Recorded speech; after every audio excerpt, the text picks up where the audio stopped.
Was there a moment when you use that word suddenly? I think, like, was there a moment where you were at an event, you looked around, you thought, "Oh my God, this is not it." So I had been for a couple of years realizing how much time I was spending on my phone. That was one thing that was kind of in the back of my head, but that wasn't really the main reason. I think it was just the amount of stuff. There was just so much stuff. Like, there was so much, like, there were so many press gifts. There was so much stuff just accumulating. And I just felt like I'm a really small person and I'm producing so much rubbish and so much, you know. And there was a moment where I was like, this can't be right. We need to slow down. I need to slow down. And I want to get off my phone and I want to live with more purpose. And it kind of did happen like that. I did end up going back to university. I ended up doing my master's. I mean, but that was also a huge deal. Yeah. And you chose a very specific master's. I did strategic marketing for sustainable businesses. And then I think being in London where that sustainability and circularity in general in fashion is much bigger than it is here, I guess. I kind of became immersed in that world. And actually that's where I saw my growth slow, because people aren't really interested in that. I did suddenly see, I was like, ooh, 50,000, 60,000, 70,000, 80,000, 90,000. And then suddenly, like, I went to do my master's and I started talking about, you know, living more mindfully and with more purpose. And it was like, 91,000. 91, not back to 89. Like, it was just, it was like people, I feel it's better now, right? But I do feel that I had to take that risk, which I'm really grateful for. That I was able to take that risk and say, because at the end of the day, we have to admit, like, being an influencer, especially in this region, you know, it's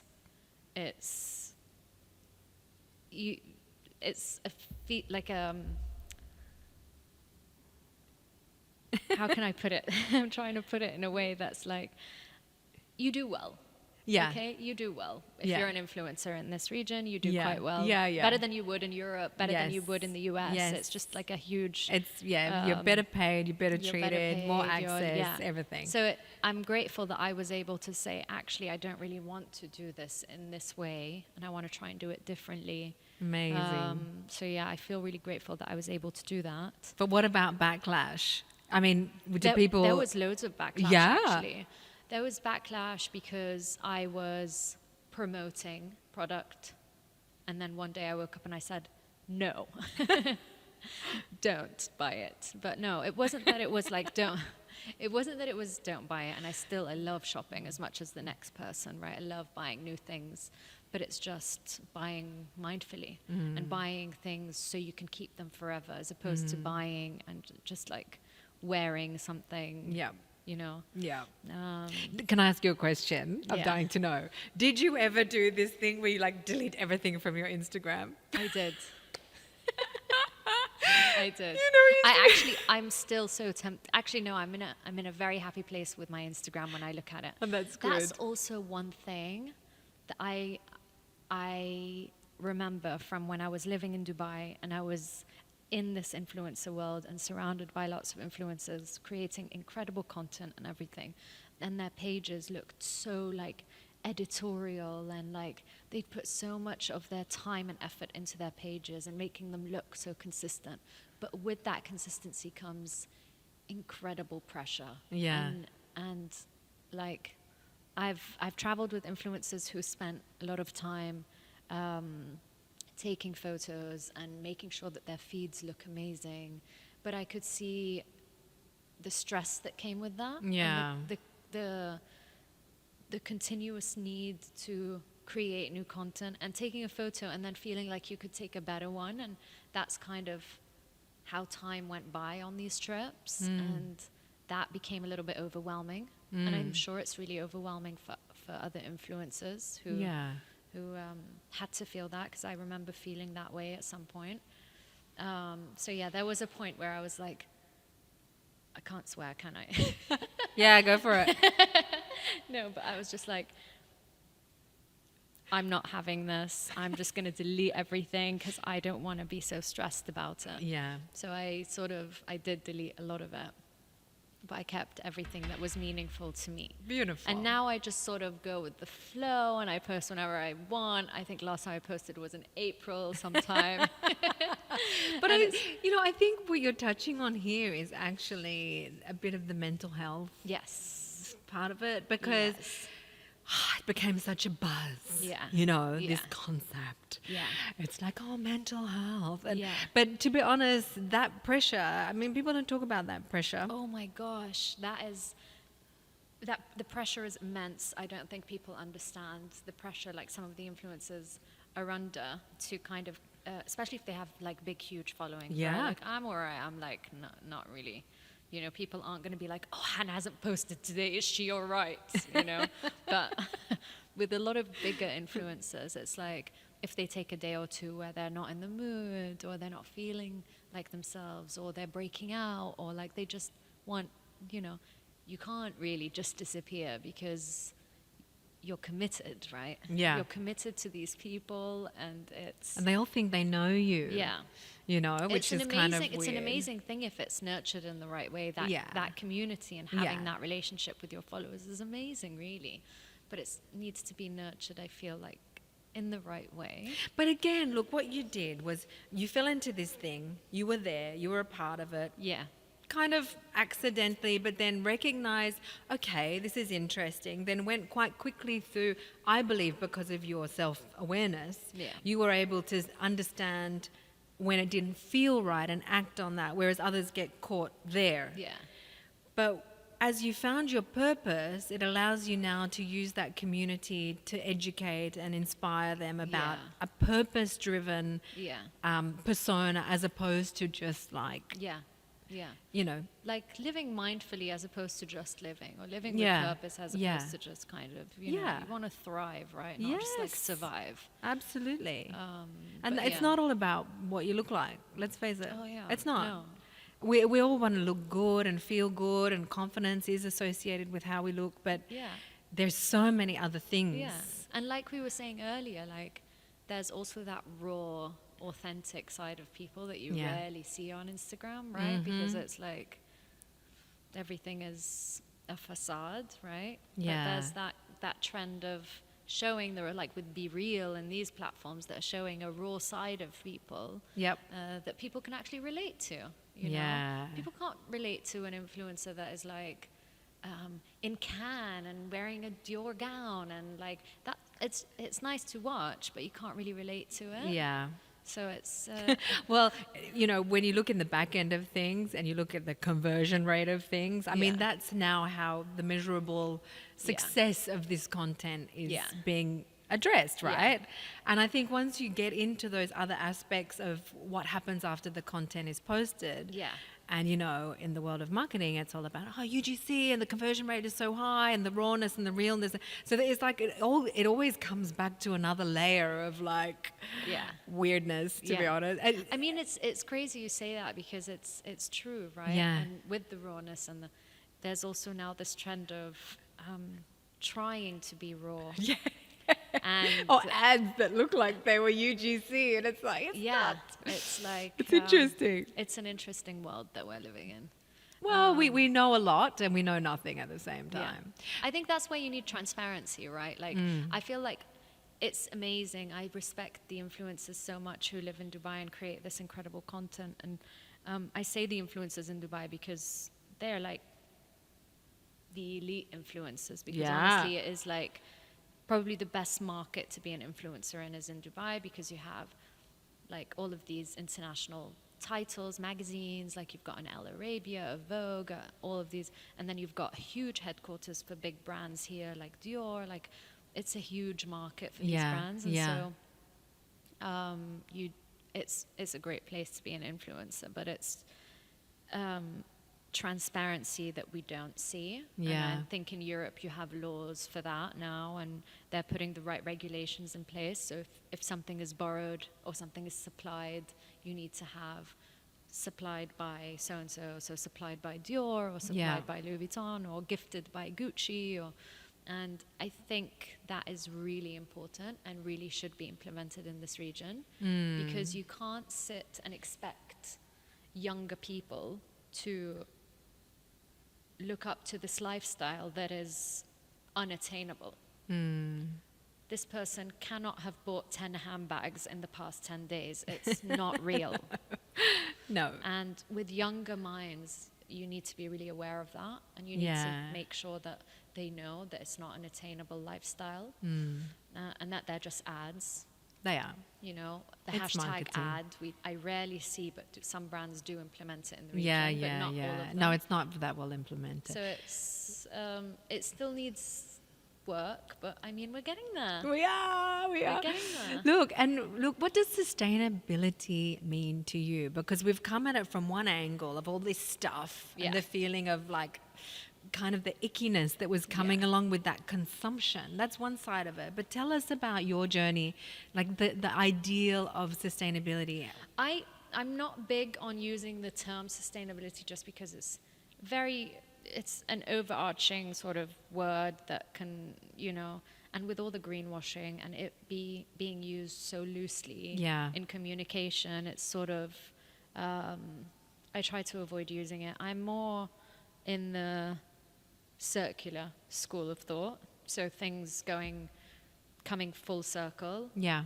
So buying something, keeping it for a long time, keeping it in a circular economy, and then kind of putting it back into the economy either through resale or through repair or through giving it to somebody else, and sort of just generally consuming to keep as opposed to buying to sort of throw away or just give away, because like that's kind of the habit that people get into. As we push product, people are just like, oh, I'm just going to buy this. And it's just, for me, I just now buy, I don't necessarily just buy secondhand or just vintage or whatever. I was just having this conversation today with some of my friends at Level Shoes, and we were talking about basically you can't not buy new, right? It's amazing. There are some amazing designers out there. There's amazing brands and amazing products. But it's sort of buying to want to keep and buying to like sort of keep forever, really. And investing in those pieces. And then also, there's nothing wrong with secondhand. You know, there's some amazing vintage archived pieces that are secondhand. Fashion is amazing.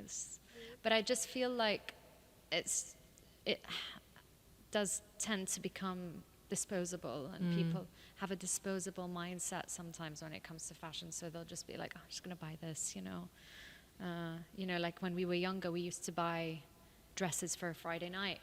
Like we would go out on a Friday, go to the shops or whatever, and buy a dress to wear Friday night. And then the next Friday go out and buy, because they were cheap, quick, accessible, like, you know, definitely poorly made at that price point. But like, it's just, for sure. It's just sort of thinking about, no, you know, and fighting the stigma, like re-wearing. I know I got so much backlash. Oh no. So much backlash. Not about saying, like, it was so strange because I was talking about re-wearing things, right? And so funny. I had two different types of backlash. Some backlash that was like, how ignorant of you to think that people don't rewear things. Like, and I was like, I know people do. I know people, of course people rewear things. I wear things all the time. Like I get messages from people saying, is that the only jacket you have? You've been wearing this puffer jacket for 3 months now. I'm like, London is cold. It's the only warm jacket I have. And then there's people who are funny. Like,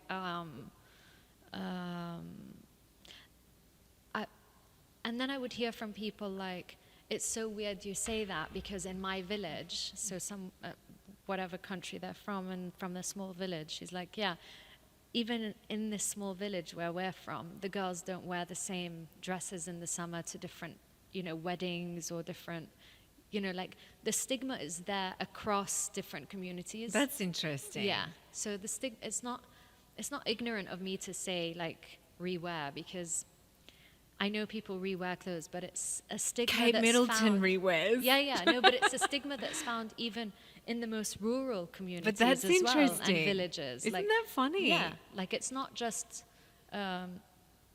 It was strange backlash because I was like trying to show the messages that I was getting from people saying, no, this is kind of a trend even in Everywhere. the most rural villages and The communities. newness, the newness the idea effect. of wearing something new, right? So yeah, That's interesting. Yeah. Yeah, re-wearing actually. There's so much stigma around that, like wearing the same things over and over. But Like, look, God forbid you wear the same gown oh my gosh. to two weddings like in a row, or like it's bizarre when you think about it. It is because bizarre.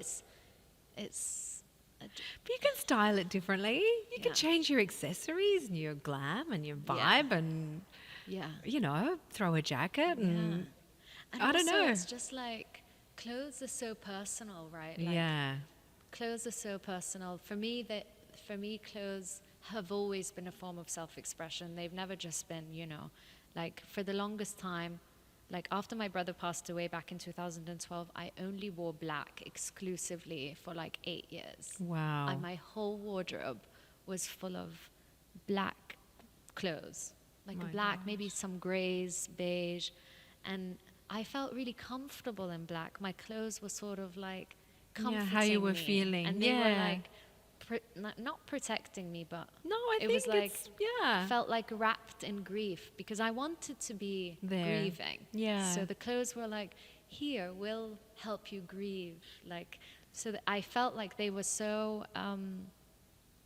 I felt so comfortable wearing black, right? And I remember when I first started wearing color, you must have noticed because it was like maybe 3-4 years ago that I started wearing color again. I actually came and I had the shoot here with Gucci and I was Yeah, wearing like a that's pink. right. Yeah, that was all so new to me. Wow. Every time I wore color, I was like, oh my God, I'm wearing color. What does this mean? Like, because it was scary to wear color. Wow. And Oh my gosh. I started to think that like, what must people think? Do they think that I don't miss my brother anymore if I'm wearing pink or I'm wearing, like the colors were even so personal. So I find it really strange when I get like random messages from people on Instagram. I used to get them all the time, like, why do you wear so much black? So boring, so depressing. And I was like, yeah, well, long story. Yeah. Yeah. It's But like, that's an amazing, see, but even that internal shift Yeah. of, I suppose, like in a beautiful and important way, kind of moving on in a sense. It's like hope, right? Yeah. Like, sometimes clothes give you hope. Like when I started to wear color, I started to see life differently. I started Yeah. to see things with more hope and more optimism. It's amazing. I went to a talk recently on the influence of color and across different industries. So design, fashion, interiors, and Amazing. like what colors mean. And there was this very clear theme across the different industries that color meant hope. And it's so, Wow. and it's so true. Like it's strange, isn't it? Like that a pink jacket could make me feel more hopeful. It's wild, huh? Bizarre. It's amazing. Yeah. I mean, there's all the school of color therapy and Yeah. psychology and with, Yeah. interior design. It's so important. Color like, is so important. Like yellow. Like if you think of yellow, it's just happy. It's joy, right? It's the sun. It's like, yeah. So yeah, I just find that linking back to Instagram, it's just like people assume things and your clothes mean a great deal to you yourself. And so when people make assumptions on Instagram, it's quite frustrating. I mean, I think, but you're very elegant in the way that you communicate with people because you're quite transparent with your beliefs and your life and your backstory. Yeah. Really.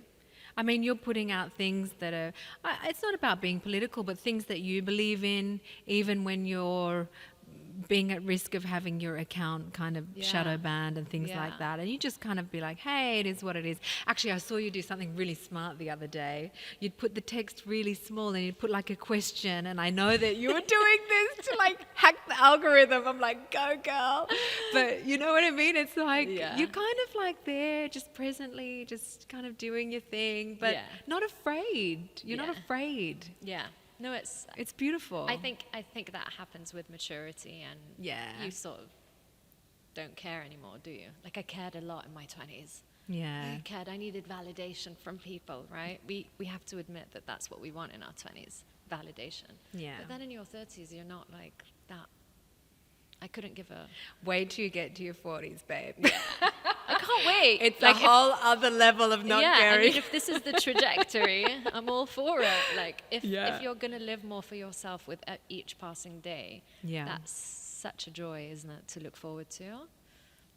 And I think that this is what we've been connecting the dots with all these podcasts, is this self-awareness and finding purpose. Yeah. It's so important, not only in being a human being and living a full and coherent and amazing life and getting to where you need to be, but this idea of making it happen, which is where we started the whole conversation, it does seem quite difficult to make anything much happen if you are not attuned with that in your being. And I think it's something that you kind of feel, and I'm saying it and I'm acknowledging it, but it's become quite interesting to me to dive deeper into that. Yeah.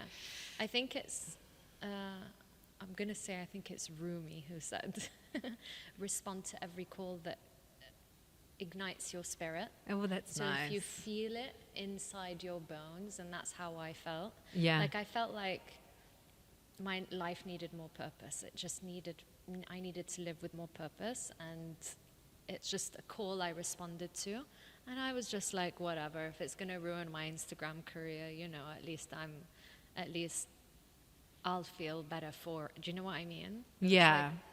Like, not that it ruined my Instagram career. No, but it didn't did stump actually. the growth, because once you start, I'm not sure what it is, and I need to dig into it, but once you start becoming your true authentic self and sticking up for causes and beliefs and standing behind things, is when I think people are on the edge. They're not sure. Not sure how to feel about that. Yeah, because they don't know what they're about, so then they can't respond eloquently. They don't know. Yeah, and so people are a lot more confident in, for example, liking a photo of me by the beach with my bag, with my beach hat and a cocktail, as opposed to me at a Palestinian rally on Downing Street.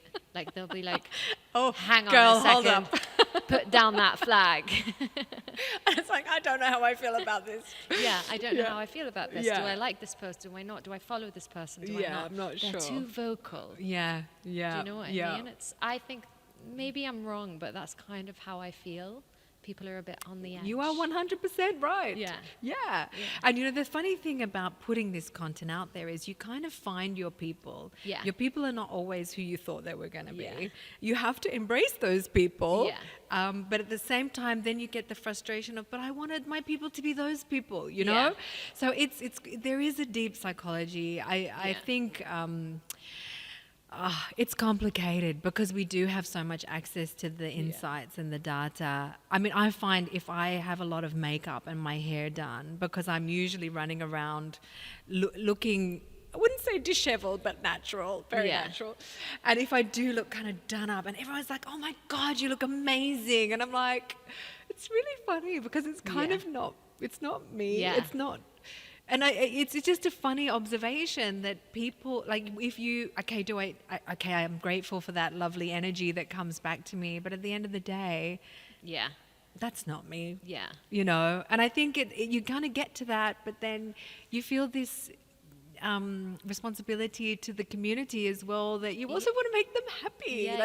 You like that. You want, you know, and that's when people fall into the cycle of just producing that content that gets them that. Yeah. Validation. Yeah. It's strange. Yeah. It's a strange life we're living in. It is. Okay, well, let's talk about what's making you feel good right now. you are in a position of, you've been working for some incredible companies, advocating also some wonderful causes. Yeah. You finished your degree, came out the other end. Yeah. And even on your Instagram now, you're citing some other companies for repair and for resale. Yeah. And you're heavily into luxury fashion, resale, repurpose, like you said, the circular community. Yeah. The passion of that, like, tell us about the passion of that. It's just, honestly, I feel like if I can make a little bit of a difference, You're making a lot of if I can make a little bit of a difference in the industry and in my community, I think I've done my job. Like, I work for an incredible company called Save Your Wardrobe, and we do repair and care for fashion brands, but we also have like a user-facing app with a digital wardrobe. And what are you doing there exactly? I head up communications for the company. Amazing. Yeah, and I just love what they're doing. And I can see a lot of brands now that are kind of reaching out to us because they want to offer repair. Yeah. And have like in-store repair initiatives and that kind of thing. So we work with some amazing brands. But that concept of repair, Yeah. care, repair, fix it. I mean, it's astounding we're what so can be used to done. if something breaks, we just throw it out, right? Yeah. Or if whatever, like something happens to, I don't know, a pair of jeans, you're just like, oh, I can just buy new ones, because it's this mentality of disposal, right? Like getting rid of things. Yeah.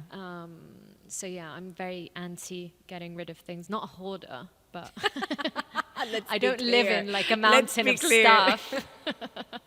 You're not one of those newspaper cat ladies. No. I've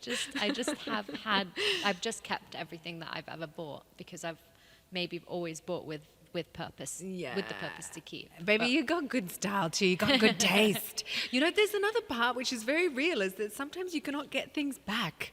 Yeah. I mean, you've got that amazing pair of beautiful trousers that, they don't make them anymore. Exactly, yeah. I think we need a bit more appreciation for that aspect of design. And also everything you sort of buy will always come back into style somehow. Yes. I've had to pull things out of my closet that I feel like I want to wear now because they're kind of in, but I bought them like maybe 7-8 years ago. Like ballerinas, for example, like ballerina shoes, like Chanel ballerina shoes.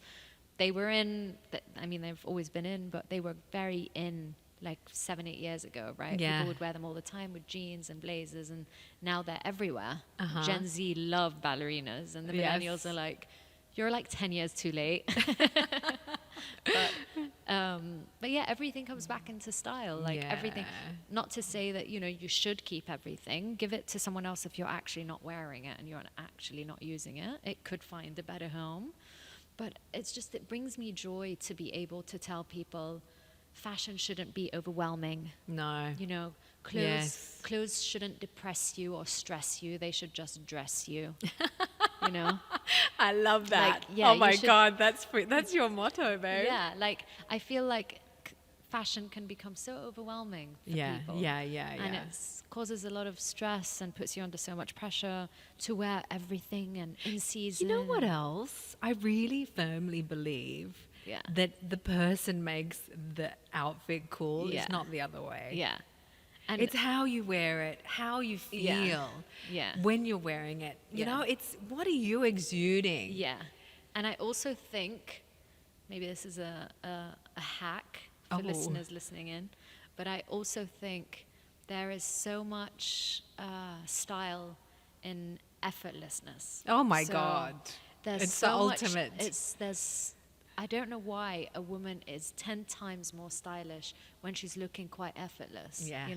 When she looks like, what she'd look like going to the supermarket, or what she'd look like as opposed to wearing a full season look from, top to bottom, hair done, makeup done. Like, you just want to, throw something on. Oh, yeah, you look baby. like you want to have thrown something on, know? Yes.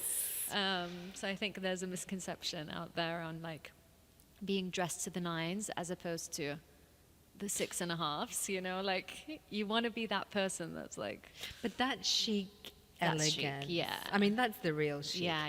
But it's actually so much more than the clothes. And you're such an advocate of living well, meditation, Yeah. exercise, Yeah. my berries, my acai, my superfoods, but what you're doing is teaching us that actually getting that look, that effortless, chic, amazing, I just woke up like this, No one ever does. No one's ever woken up like that. But it's deeper than just what you're putting on. Yeah. It's what you're putting in, what you're thinking, what you're reading, what you're saying, who you're liaising with. It's what you're consuming every day, right? Thoughts, food, clothes, friends, everything, you know. You just need to be more mindful with everything you consume, and quality over quantity, right? With everything in life. Yeah. With everything.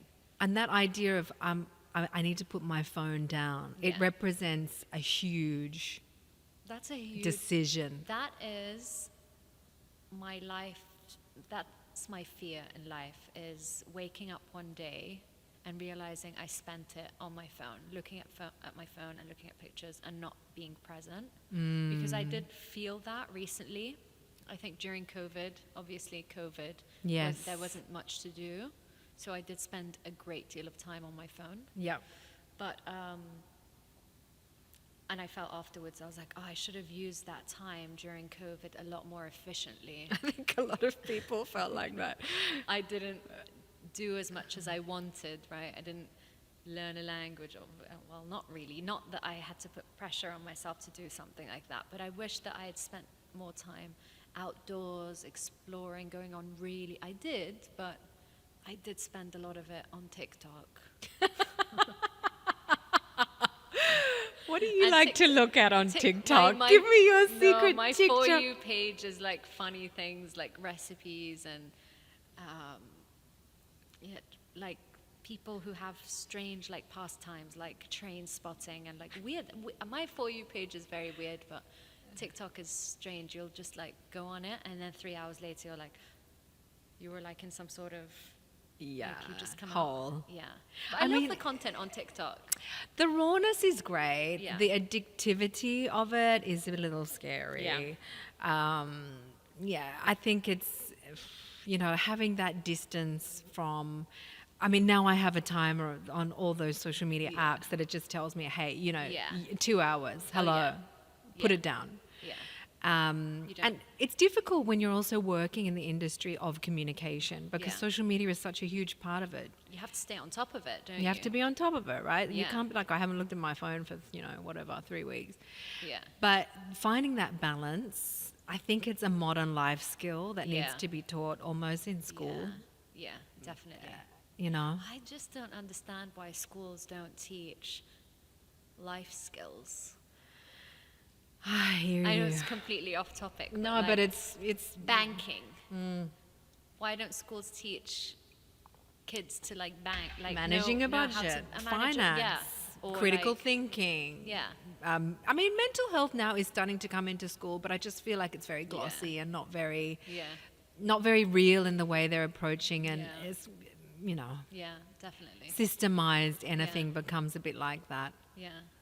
Balance, I think, it's just all about balance, right? Yeah, not spending too much time on your phone is really important. To be present in the moment. To be present, connected and aware. Like you'll go out for lunch here or dinner in Dubai. Like I'll go out with a couple of my friends and everyone is just glued to their phone. Like they won't put their phone down.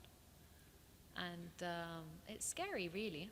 Yeah, it's scary. It's frightening because one day you'll wake up and it's 5 years in and you're like, oh my God. That's, there's something that I always kind of advocate. It's my personal mission is to encourage people to think, am I a creator or am I a consumer? Yeah. And okay, there's maybe a little bit of overlap, but making that mindful decision, like, is my purpose here to give something valuable or just to suck whatever is dished out to me? And I think once you say it, no, I am a creator. I am here to create positive energy or find a purpose or decide I'm going to do a podcast or whatever it is. I'm going to actually be a part of the creation and shift away from the consumption or be super mindful about what I'm consuming. I just think it seems very obvious, but it's something that needs to be 100%. thought about. Yeah. 100%. See, it's just that thinking about something. It's like, is so important. Yeah. To be mindful and present in that moment, because sometimes you'll be on Instagram or TikTok and you're just aimlessly scrolling. Yeah. You're not even present in the like. Do you know what I mean? So Yeah. I think being present and striking that balance in everything in life is really important. So it's 2023. We Is have, yeah, I know, right? I know, and halfway through as well. How did that happen? Yeah. I mean, what are your big kind of goals and missions for the end of this year and into next year? Is there anything that's really exciting that's coming up? Lots of exciting things, actually. Don't know if I can talk about them just yet. But Okay, yeah, watch this space, guys. Watch this space, yeah. Lots of exciting things. But actually just looking forward to a nice summer, because I feel like we haven't really had a proper summer. I know it's been like a couple of years and COVID and that kind of thing, but this summer I'm in a really nice place. Nice. Mentally. And, nice. Yeah, so I'm really looking forward to this year. Well, we'll be watching things. you and learning more about how to live a real, let's not use the word sustainable, let's think about mindful life. Yeah, definitely. Across everything that you're teaching us every day. And we really do love your content and the tone of how you let us into your life. It's really beautiful. Thank you so much. Yeah, honestly. It's really authentic, and we're pretty confident that it's taking you to new missions in life. Yeah. So we're excited. Before we close it off, usually we end off with like 3 pearls of wisdom of you think what it really takes to make something happen. I mean, in your life you have your own referencing, but if someone was going to ask you like, hey, how do I do it? What would you tell them? I'm a really firm believer in will and routine. So interesting. Yeah. I feel like, honestly, I know it's cliched, but where there's a will, there's a way. So if you really want to do it, you will make that change. And consistently, every day, even if it's a small, tiny, even with anything, like working out. Yeah. I always say, even when I'm tired, I go to the gym and I walk on the treadmill for 10 minutes, but I'm consistent with that routine of going there. Amazing. So that I don't, stop. Yes. And I feel like with everything in life, if you make consistent changes every day and you have that routine in place, it really pushes you forward. So yeah, will and routine. Nice. Yeah. Is there a third one? Not really. But these are great. Yeah, these are very important things to highlight. And I think you demonstrate a lot of routine in your life, and particularly with exercise. And you acknowledge sometimes, I'm not really into it. I have to say, I have an incredible group of girlfriends that's around amazing. Me that are very supportive and very encouraging. So I would say surround yourself with people who push you. Yeah. Because I do see a lot of people that are surrounded by friends that don't necessarily, say their name in a room of opportunities or mention them in, So if you have, especially with amongst women, and my girlfriends are like so close to my heart, but they're always pushing me. Amazing. So I always feel inspired and more encouraged to do something. So I think having a support group, so I would say will, routine, and a good support group, those things will really push you forward. That's amazing. Yeah. I don't think anyone's really doing anything on their own, are they? No, you definitely need a support group around you. It's you could do it on your own, but it's really important to have a solid group of people supporting you and pushing you. Everything is amazing through collaboration and partnership. We see that across the board, different industries, fashion especially. Yeah. Everything is propelled through partnership, So to take that and put it in any aspect of your life, you really get pushed forward, That's amazing. Stepping stones. That's amazing. Yeah. Thank you so much. Thanks for having me. It was a lovely. pleasure, and we'll see you next year. Yeah. Thanks, Hannah. Thank you.